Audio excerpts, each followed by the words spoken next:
Acum mergem să-l speriem pe Ciprian. Eu și cu Marian. Ține sacoșa.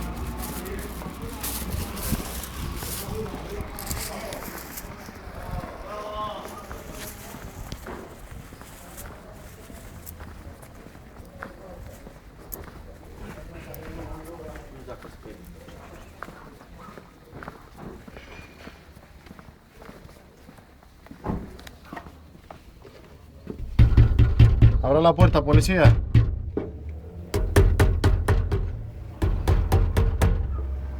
Policía, abra la puerta. Policía, abra la puerta.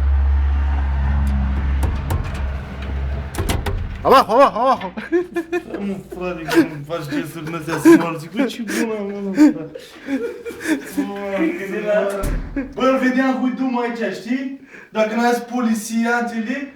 M-am uitat pe tine așa negru, zic, frate, mă gândeam acum ce am fi în casă. Zic, să dau drumul, dar ce am fi în casă, frate. Zic, stai că le dau drumul, frate. Dar bă, atunci imediat mi-a stat ce m-am pierdut așa. Zic, ce dracu iar au venit, frate. Uite, mă, el și filmează, mă, frate. Pe YouTube.